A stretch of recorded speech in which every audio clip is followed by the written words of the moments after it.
Welcome back to the Student Hub Live. In this session, Ruth McFarlane is going to introduce us to the virtual learning environment, a key space for your OU studies and something that we hope will inspire continuing students as well as those of you out there who are new starters.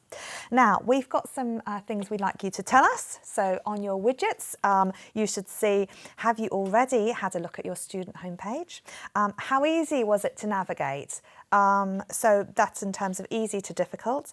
And have you found your study planner yet? Yes or no? So we hope that you can select the answer that applies to you, open the widget, press your answer on the button that's fitting your situation, and then close the tab, and then that result will submit. Ruth McFarlane, thank you for coming along today. And I've asked you to come along because you're both a student and you've been teaching and you've been also working in technology enhanced learning. So you're a great person to sort of fill us in on some of these things from a student perspective.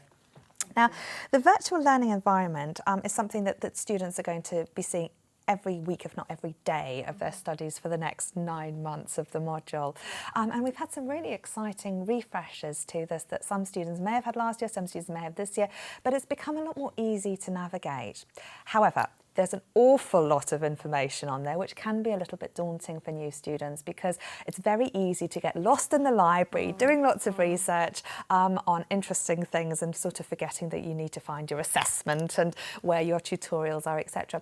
So I wondered if you could talk us through some of the key things that students need to know, in particular thinking about really what they need to prioritise if they're new students. Sure, thank you.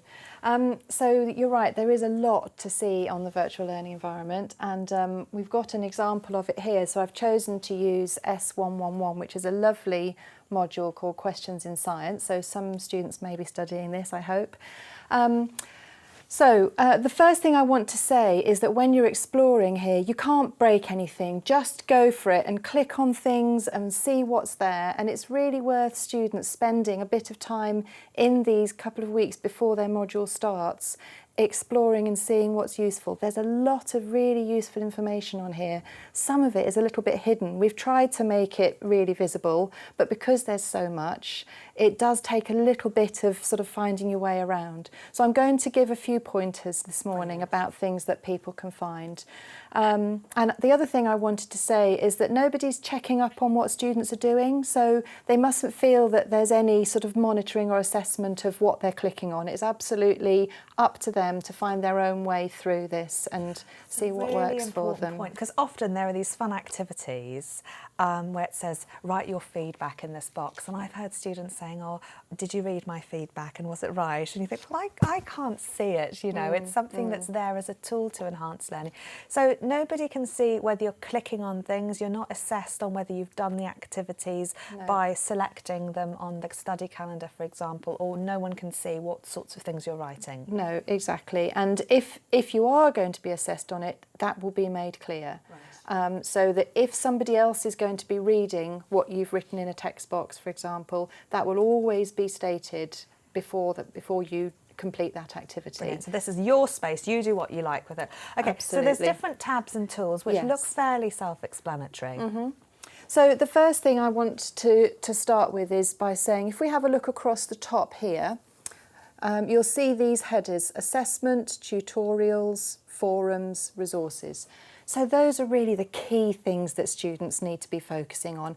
As a student myself, the first thing I always go to is the assessment tab to see what is it that I'm going to be assessed on, what assignments will I need to write, when are they due, how many marks are they worth. So I think probably that's the first place that lots of students will head, is go and have a look on that page, and you'll get details of all of your assignments that are coming. You may know already that in the OU we call it a TMA, a tutor marked assignment. And if you don't, you'll very quickly get familiar with that terminology, won't you, and find that that's what you're using. And the other type of assessment is an ICMA, which is an interactive computer marked assignment. So the difference is just who's marking it. Is it marked by the computer or by the tutor? So that's your assessment, which will decide how well you get on and whether you pass your module. So I would say that's probably the first place to start. So what do you do, Ruth, when you're studying? Do you look at the questions or do you look at the dates, or both? Both. Both. I always, when I first start studying, I look at the whole calendar, and the first thing I do is mark when are my assignments due in. Yeah. What are those key dates throughout the 9 months of study? Because that's really what you're working towards, isn't it? And especially if I know I've got a big family event coming up and then my assignment's due the next day, that means I'm going to have to get my assignment finished a few days early. So I always sort of look at what are my other commitments around those times. Now, the assignments also have really good information about what you need to do for that task. Definitely. And some students think that they need to study absolutely everything, and they can. And indeed, it's wonderful if they can. But students who maybe have life issues getting in the way can prioritise their time. And so knowing what you're being assessed on can really help direct your reading and maybe help you reprioritise your focus. Yeah, I mean, I tend to think of it in terms of a sort of essential and desirable type of categorising. And that may not necessarily be very clear from reading the materials, but actually when you read the assessment guidelines, you should be able to determine for yourself. And it's okay to say sometimes, this week I'm just flat out with loads of other things and I'm not going to be able to finish all of that, and maybe you'll come back to it later. And we're all human, and that's what happens to all of us. We can't hope to cover absolutely everything. Of course, if you get the opportunity, most of the materials are going to be so interesting, you'll want to come back to them because that's why you're studying. Now, Ruth, we asked students, have they had a look at their homepage? Yes. 95% said yes. Good. On the whole, they found it reasonably easy to navigate, which is good. However, we asked them if they'd found their study planner yet, and only 60% had said yes. Ah, okay. So this is a very interesting point, because the study planner, which is here, is this great tool that you can use to select things. And as you say, if you think, I'm not going to be able to do that this week, you could possibly not tick it off as completed, and then that acts as an aide-memoire for you, really, to go back to if you have some downtime later in the module. So I wonder whether students just aren't familiar with what we mean by the study planner. Very good point. So on here, the way that this works is that you're shown the current weeks, which will be the week you're studying and usually the previous and the subsequent weeks. But you can also select this All Weeks tab, and then you'll be able to see, if I just scroll down a little here, this is what we call the study planner. So this is going through week by week, what are you expected to study? And if I expand, I'm going to choose weeks 2 and 3 rather than week 1, then you can see each of the different topics that you're expected to study that week. And this is a great list. I love ticking things off on a list. Oh, yeah. So for me, this is one of the pleasures of studying, is as you go through, you can tick off to say that you've completed that one. And as you go, and that serves as a reminder to you. It's not, nobody else is checking this, it's just your own student reminder, which ones have I studied? And so it means that if you haven't had time to look at part 3, floating or sinking, you can remember that next time you come, it'll show you.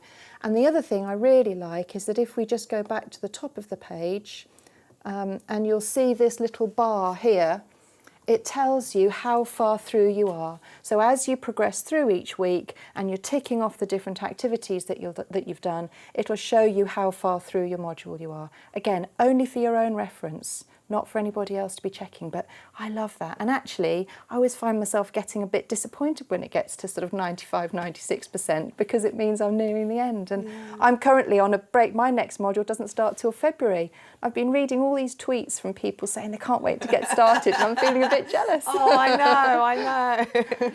So I wonder if that was the case. Maybe you have actually found your study planner and you just didn't know what it was. HJ? Sorry, just having lots of good chat about some of the tools about cake. No, unfortunately, someone did ask right away, but unfortunately there's none around for me to steal today. So, but we're just having a chat about all the different tools that people are using. So talking about using parallel desktops. So some people use like statistical packages with their modules, so using those are helpful. And we've been talking about the kit we use as well. So Ruth really likes using her iPad because it's really portable, and Laura likes her laptop because it means she can sit in bed and watch us and study as well, which is really fantastic.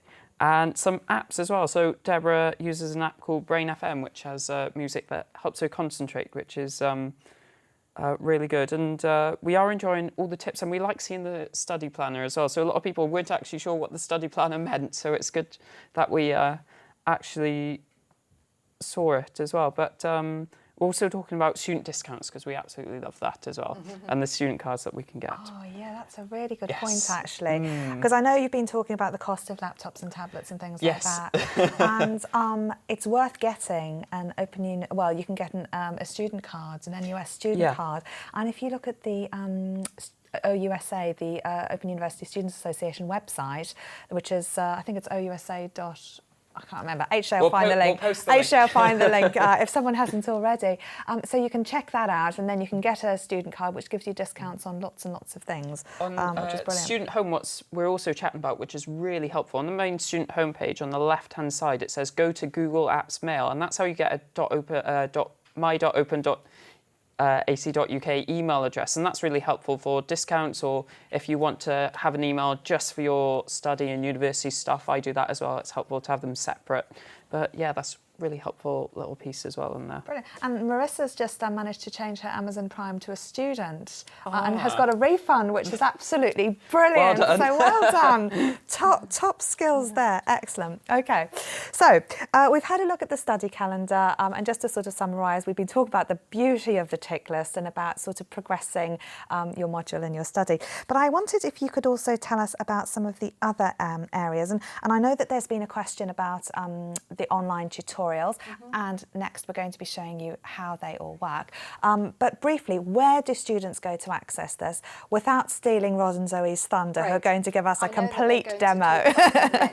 But I do think it's worth students, again, exploring this and having a little bit of time to check that that's working. So I mentioned earlier that across the top here, we've got these key headers. So we've looked at the assessment one. Within the tutorials tab, you will find the details. So currently, no events because the module hasn't gone live. But when it goes live, you'll see the dates for your tutorials, and this is where you'll be able to log into the online tutorial rooms. So I won't say any more about that now, but I would say have a little look and explore as soon as your module goes live, and just make sure that that tech is working for you. I always find I need 5 or 10 minutes before the start time of the tutorial just to make sure that that's all working properly. Yeah, brilliant. And so with the tutorials, I guess the key thing is get organised, put them in your diary, register for the events that you're going to attend so that you've got your space already there, and set things up. Now, forums, we've had questions before about where people can talk, and also about what sorts of things are appropriate. We're very short on time, and we will be covering this a little bit later in a session about your tutor and connecting with other students at the end of the programme today. But broadly, this is where you access the forums. And then the resources is the last tab, which again has some really useful things. Briefly, could you just tell us about the library? So I was going to say that the thing that you really need to spend some time on before you start studying is looking at how the library works. So you can access it either via the resources tab, or there's a particular label for the library there. So do go and start exploring the library. They have got some fantastic resources. Right, I'm just going to go straight to that one.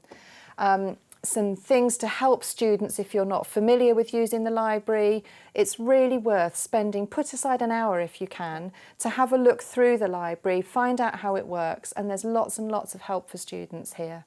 Brilliant. We have our Freshers Fair, Refreshers Orientation, and that's on the 3rd and 4th of February. And then we'll be showing you how the library can help you with your studies. They're brilliant not for information, not for material, but for when you have a question with referencing at about 3 o'clock in the morning. We have a collaboration of librarians around the world who can help you on live chat and things like that. So they're great for study skills and tips and advice and digital literacy, a lot more than just finding information. So it's really good to check out what sorts of services are on offer. And again, before your module starts and before you've got all of these things to plan, it's a nice time to be able to make sure that you're aware of the ways that they can support you in your studies. Okay, Ruth, I think that's pretty much most of what we had planned to cover. But you also wanted to plug some sessions on Open Learn, which are available on the Resources tab of the Student Hub Live website. Again, I would say there's lots and lots of free material about how to study. So if you're new to online study, then I would really recommend taking some time. So for example, there's one called Succeed with Learning. There's another called Being Digital, Skills for Online Learning, and that relates to what Mark was talking about as well. It's okay to try things out and find out what works for you, and there's a lot of free resources that students are able to access via OpenLearn.